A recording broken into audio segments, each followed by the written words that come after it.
Semakin hari angka kematian akibat virus COVID-19 semakin meningkat. Terhitung per 8 Oktober 2020, angka tersebut mencapai kepada 320.000 kasus. Mirisnya, hari ini pemerintah masih bersikeras untuk melaksanakan Pilkada serentak 2020. Lalu bagaimana pandangan KPU dalam menyikapi hal tersebut?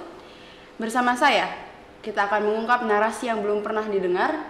Selamat datang di Nukes Session 2. Telah hadir di sini bersama kami Bapak Fahrul Rahman selaku Komisioner KPU Jakarta Timur. Ya, terima kasih. Ya, langsung saja begini Pak. Karena pandemi virus COVID-19 ini kan banyak sekali agenda negara yang pada akhirnya terundur. Nah, lalu dengan adanya fakta bahwasanya Pilkada serentak masih tetap akan berlanjut dan belum menemukan titik keputusan bahwasanya akan ditunda, pemerintah dilihat terkesan memaksakan.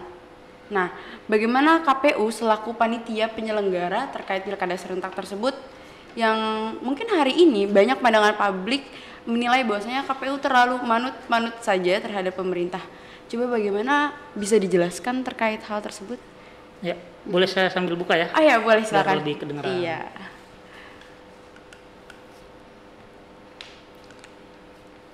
Jadi gini, Menisa. Ya. Komisi Pemilihan Umum itu dalam masa pandemi ini sudah menyampaikan apa saja kesulitan-kesulitannya. Nah, memang sebagai pihak penyelenggara, KPU memang harus patuh pada peraturan yang ada. Nah, peraturan yang ada yaitu tetap melanjutkan tahapan yang sebenarnya sudah berjalan. Jadi pemilihan ini, pilkada ini sebenarnya adalah pemilihan lanjutan, kegiatan lanjutan. Ya mau tidak mau, walaupun di tengah keadaan seperti ini dan begitu banyaknya masukan dari berbagai pihak, tetap KPU tetap melaksanakan tahapan lanjutan pemilihan kepala daerah. Apakah ketika tetap dilaksanakan itu tidak membahayakan kesehatan dan keselamatan daripada masyarakat Indonesia? Jadi gini Mbak, KPU itu sudah berkoordinasi dengan banyak pihak. Walaupun sudah berkoordinasi dengan banyak pihak, KPU juga tetap melaksanakan protokol-protokol kesehatan. Nah, bagaimanakah KPU melaksanakan protokol kesehatan? Ya tentunya KPU membuat aturan-aturan tersebut. Di antaranya KPU membuat peraturan KPU. Bapak boleh mic-nya lebih diperdekat lagi? Oke. Jadi KPU sudah membuat peraturan KPU atau PKPU itu yang terakhir itu nomor 13 tahun 2020 terkait pelaksanaan penyelenggaraan pemilihan kepala daerah di Indonesia saat ini. Jadi gitu. Oke, gini. Partisipasi publik dalam memberikan suara itu kan mungkin yang biasanya kita bisa nilai mencapai 80% sebelum pandemi ini terjadi. Nah, dalam kondisi seperti ini bukanlah ada kewanti-wantian untuk masyarakat datang kepada bilik suara yang nantinya justru ketika kekhawatiran itu terjadi akan mengurangi angka partisipasi publik dalam memberikan suaranya. Ya memang tetap KPU sebagai penyelenggara kan tidak mengetahui nantinya akan berapa banyak partisipasi masyarakat yang akan hadir. Tetapi ikhtiar KPU itu diantaranya selalu melakukan kegiatan-kegiatan sosialisasi untuk pemilihan kepala daerah, itu satu. Yang kedua, tetap melaksanakan protokol kesehatan dan itu sudah KPU lakukan. Diantaranya kita membuat peraturan-peraturan terkait pelaksanaan kegiatan kepemiluan dengan protokol kesehatan yang ada. Bagaimana jika ternyata angka partisipan tersebut itu rendah? Ya, partisipasi rendah pada akhirnya memang tidak juga menjadi alasan hasil pemilu itu menjadi delegitimasi. Tetap hasil pemilu ya legal karena memang adanya pemilihan itu untuk menjaring atau kita memilih pemimpin. Ya walaupun itu memang kendala kita saat ini memang akhirnya nantinya partisipasi masyarakat. Jadi walaupun ada kekhawatiran dari masyarakat terkait keselamatan dan juga kesehatan untuk datang kepada bilik suara tersebut, tetap dilaksanakan. Ya dengan protokol kesehatan tadi Mbak. Jadi nggak semena-mena atau tidak sekonyong-konyong kita akhirnya membuat melaksanakan pemilihan di TPS. Tapi dengan tahapan-tahapan itu yang tadi saya sampaikan, dengan protokol kesehatan, dengan kita menyediakan di TPS itu nantinya akan kita siapkan berbagai hal-hal yang terkait protokol kesehatan, itu tetap kita laksanakan walaupun nantinya partisipasi masyarakat rendah, ya itu konsekuensi ya. Tapi kan kita inginnya partisipasi masyarakat itu tinggi, maka kita tetap melaksanakan kegiatan-kegiatan sosialisasi ke masyarakat walaupun dengan keadaan yang seperti ini.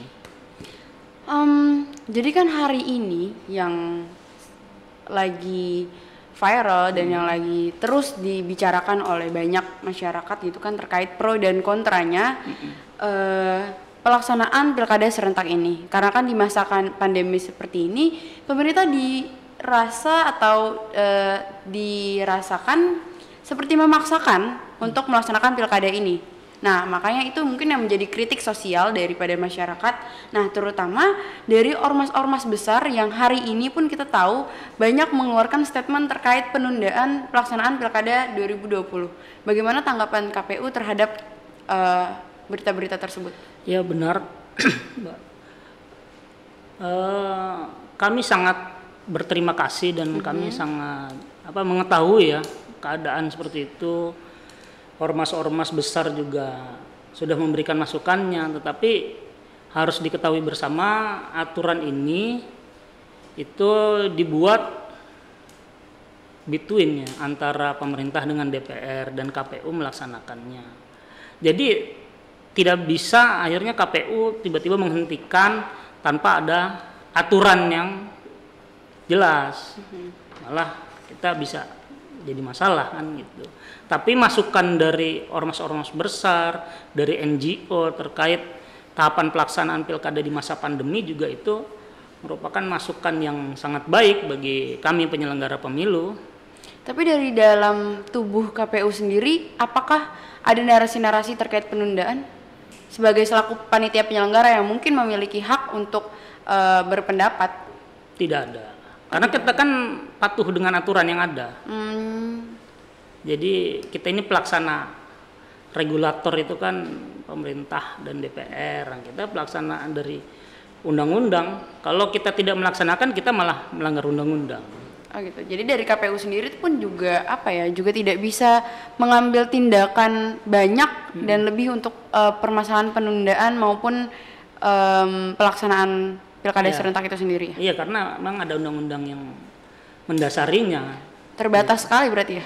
Iya, karena kan kita memang dibatasi oleh peraturan.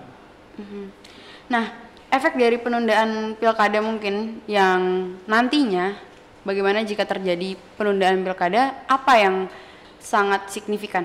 Tidak ada. Kalau KPU itu, kalau itu sudah menjadi aturan, kami siap melaksanakan aturan itu. Jadi mau ditunda ataupun tetap dilaksanakan, ya kita tetap pada kita siap melaksanakan apapun putusannya.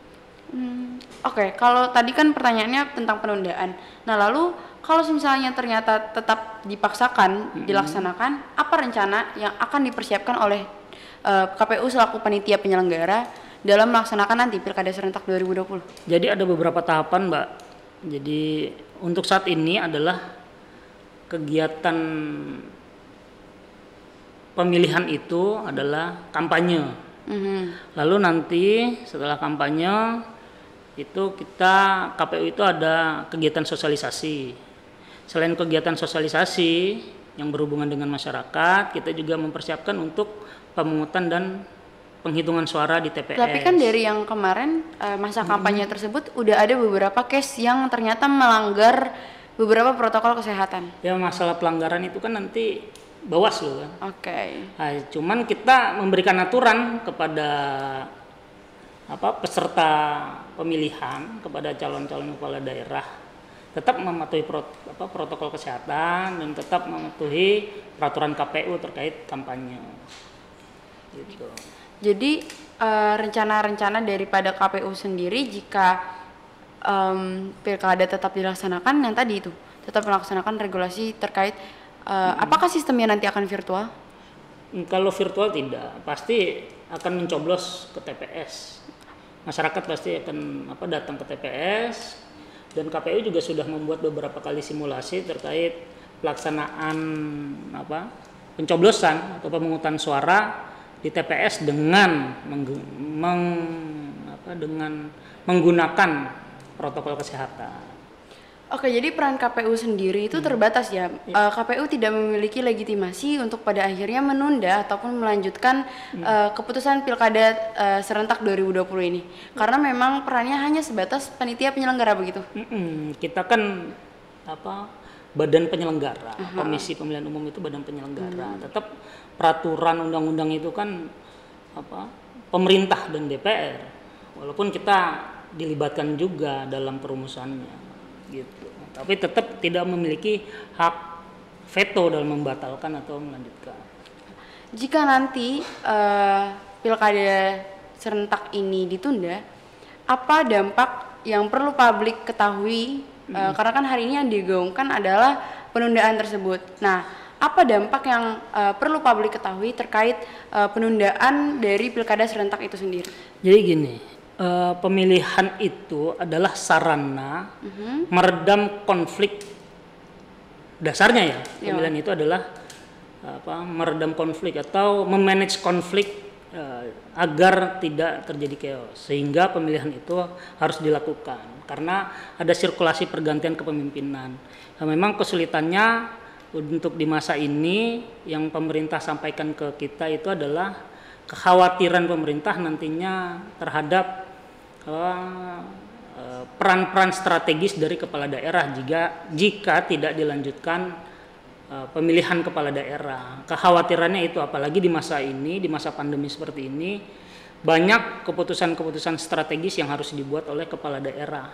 Karena ada 270 daerah yang nanti di tanggal 9 Desember nanti akan melaksanakan pemungutan suara gitu. Oke, jadi bisa dikatakan kalau misalnya ini ditunda, takut terjadi ketumpang tindihan daripada jabatan itu sendiri yang nantinya akan berdampak kepada pertikaiannya. Oke. Ya pasti kalau dasarnya pemilu itu kan itu. Cuman pasti kalau terkait saat ini yaitu. Apakah tidak ada dispensasi untuk tidak apa-apa diberikan waktu sampai kepada nanti COVID-19 itu selesai? Ya sebenarnya itu lebih enak ditanyakan ke pemerintah dan DPR iya. Karena kita memang sebatas itu saja, yang penting tidak terjadi kekosongan pemerintahan itu. Oke, vakum ya. Oke Bang, dari tadi yang banyak kita bahas itu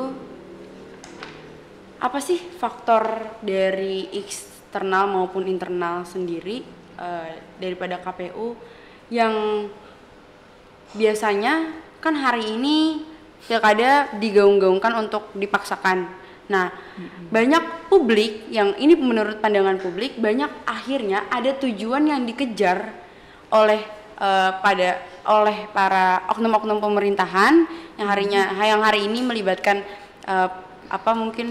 pemerintah, Bawaslu dan juga KPU sebagai kolaborasi daripada pelaksanaan pilkada serentak itu sendiri. Nah, publik menilai bahwasanya ada sesuatu yang dikejar, ada suatu faktor eksternal maupun internal yang pada akhirnya publik itu menilai sesuatu yang negatif daripada pelaksanaan pilkada serentak itu sendiri. Ya, tadi yang saya sampaikan ya. Kenapa akhirnya pemilu ini dilanjutkan? Ya tadi kan sudah saya sampaikan di pertanyaan sebelumnya. Kalau negatif masyarakat menanggapi secara negatif, kalau KPU itu agar masyarakat tetap optimis, kami tetap melaksanakan protokol kesehatan dan kami juga membuat aturan-aturannya itu. KPU itu membuat peraturan KPU terkait pelaksanaan pemilihan kepala daerah di masa pandemi sehingga rasa optimis masyarakat itu muncul gitu. Jadi tidak pesimis, tidak khawatir ketika datang ke TPS, tidak khawatir memilih. Kami menerapkan itu ya, mudah-mudahan nanti tingkat partisipasi masyarakat pada saat pilkada ya bagus lah. Jadi tetap agar terlaksana dengan baik. Gitu. Berarti sejauh ini langkah yang dikeluarkan oleh KPU sendiri, kalau misalnya pilkada ini tetap akan dilaksanakan adalah peraturan dari KPU itu. Oke. Jenis apa saja protokol kesehatan yang nantinya harus dilaksanakan oleh publik dalam menuju ke TPS, Bang? Untuk kegiatan pemungutan suara? Iya, betul. Untuk karena kan kekhawatiran yang dari publik ini kan takut adanya pada nantinya justru dengan dia datang ke bilik suara itu menjadi wadah penyebaran COVID-19 gitu kan, wadah penyebaran virus gitu kan. Jadi dibandingkan dia hadir untuk datang ke TPS, ya lebih baik dia menjaga diri. Yang akhirnya ketika dia menjaga diri di rumah, justru itu akan mengurangi partisipasi publik dalam memilih. Ya, jadi peraturan KPU terkait pemungutan suara memang masih direncanakan. Jadi belum keluar? Ya, untuk pemungutan suaranya ya. Oke. Tapi untuk kegiatan yang lainnya sudah, misal kampanye atau tahapan-tahapan yang lainnya sudah. Tapi untuk saat ini masih dalam tahap itu. Tapi sudah beberapa kali KPU melaksanakan simulasi, memang nantinya pasti akan ada alat pelindung diri, ada hand sanitizer, ada rencananya itu akan dibuatkan waktu agar tidak terjadi penumpukan di TPS. Jadi antar warga itu akan dibuat dari jam berapa, sekian orangnya, berapa banyak. Ada proses shifting. Jadi rencananya seperti itu. Mudah-mudahan itu KPU RI nantinya akan cepat membuat aturan itu sehingga kita publik itu merasa optimis untuk datang ke TPS, untuk ke bilik suara memberikan hak pilihnya gitu. Oke, Bang, kalau misalnya ternyata hari ini publik tidak mau untuk datang ke bilik suara, terus tidak mau hadir ke dalam TPS, dan gerakan dari golput itu sendiri luas, ini kan kekhawatiran nanti kan yang tadi partisipasi publik menurun. Nah, apa yang akan dilakukan oleh KPU sendiri selaku organizing komite tadi? KPU ketika itu ternyata banyak masyarakat yang memilih untuk golput. Sebelum itu terjadi, tentunya KPU itu membuat kegiatan-kegiatan agar masyarakat itu hadir ke TPS, agar masyarakat itu percaya dengan badan KPU yang ada di TPS, yaitu KPPS. Dengan dibuatkan aturan, kita membuat sosialisasi kegiatan-kegiatan itu kita tetap laksanakan, tentunya dengan berkoordinasi dengan stakeholder, dengan tenaga kesehatan terkait kegiatan-kegiatan apa saja yang bisa dilaksanakan. Lalu bagaimana cara pencegahan ketika terdapat masyarakat yang dinyatakan positif tapi ingin memilih, ingin menyalurkan hak pilihnya, itu kan harus kita antisipasi juga. Nah, ini KPU dalam proses penggodokan hal itu. Mudah-mudahan nanti ketika keluar peraturan tersebut, masyarakat semakin percaya mau datang ke bilik suara, mau menyalurkan hak pilihnya, sehingga 5 menit, kalau bahasa di KPU itu 5 menit Anda datang ke bilik suara, efeknya adalah 5 tahun Anda akan mendapatkan pemimpin di daerah Anda. Gitu. Oke, kalau tadi kita bicara tentang masyarakat, bagaimana kita bicara tentang si calonnya ini? Bagaimana ketika nanti si calonnya itu melakukan pelanggaran lagi terkait proses-proses yang seharusnya tidak dijalani, tetapi mereka lakukan kesalahan tersebut? Ya, nanti kan itu kan prosesnya di Bawaslu ya, di Badan Pengawas Pemilu. Bagaimana ketika calon-calon kepala daerah ini melanggar aturan pemilu? Dan nanti itu keputusannya ada di Bawaslu. Ya, mudah-mudahan keputusan dari Bawaslu itu membuat efek jera bagi para calon kepala daerah, sehingga tetap, terutama di dalam masa pandemi ini, tetap melaksanakan protokol kesehatan dan jangan malah membuat permasalahan baru, yaitu masalah misal kesehatan. Khawatirnya memang itu menjadi klaster ketika kegiatan-kegiatan yang Iya, dilaksanakan betul. itu tidak dilakukan dengan baik, dengan bijak. Mudah-mudahan itu Bawaslu juga aktif dalam melakukan tindakan terhadap para pelanggar itu. KPU dan Bawaslu sendiri selalu berkoordinasi dalam hal ini. Pasti. Kalau itu sudah pasti ya. Oke, dari banyak yang pemaparan yang tadi Abang jelasin, berarti KPU hari ini optimis untuk mensosialisasikan kepada masyarakat untuk tidak perlu khawatir lagi mengenai hal-hal tersebut, bahwasanya kesehatan dan juga keselamatan yang nantinya akan keluar di peraturan itu akan terjamin gitu ya Bang? Ya pasti ya. KPU selalu optimis dalam membuat regulasi terkait tahapan pelaksanaan penyelenggaraan pemilu, apalagi di masa pandemi seperti ini. Jadi optimis lah dan tidak perlu khawatir ya. Mudah-mudahan berjalan dengan baik, semuanya berjalan lancar dan tingkat partisipasi masyarakat juga tinggi. Keinginan KPU seperti itu. Oke, pertanyaan terakhir nih Bang. Bentuk sosialisasi apa yang dilakukan oleh KPU untuk pada akhirnya memberikan doktrinisasi mungkin ya ke masyarakat untuk mengurangi tensi kekhawatiran tersebut? Bukan doktrinisasi ya sebenarnya, lebih kalau doktrinisasi agak itu lebih memberikan himbauan kepada masyarakat agar tidak khawatir. Ya tentunya kita mensosialisasikan protokol-protokol kesehatan sehingga masyarakat tidak perlu khawatir untuk datang ke TPS, memberikan hak pilihnya kepada pada calon kepala daerah yang sudah ada, yang mudah-mudahan nanti pada tanggal 9 Desember itu berjalan dengan baik. Itu saja harapan. Oke, semoga semua sesuai harap. Amin. Semoga hari ini kita mendapatkan output yang tadi hari ini kita banyak ngobrol pemaparan yang dari sudut pandang KPU sendiri, yang mungkin hari ini banyak publik yang tadi poin krusialnya yang saya ambil adalah bahwasanya publik ketika menggayang-gayangkan penundaan dari pilkada serentak ini sendiri tidak tahu bahwasanya efek dari penundaan pilkada tersebut ternyata ada dampak yang mungkin besar nantinya. Dikhawatirkan terjadi ketimpangan dalam jabatan dan lain-lain. Itu kan yang harus pada akhirnya publik tahu gitu ya dari sudut pandang KPU sendiri. Terima kasih untuk Bang Fahrul yang hari ini udah ngobrol-ngobrol banyak dari kita, banyak juga ilmu yang kita dapat, banyak juga yang pada akhirnya prasangka-prasangka diluruskan oleh Mas Fahrul hari ini. Siap. Kita tunggu regulasinya untuk kita hadir di Bilik Suara. Siap, terima kasih banyak sudah menerima atau sudah mengundang saya. Ini saya pakai masker boleh ya? Oke, silakan Bang. Emang kita harus menjaga protokol kesehatan. Oke.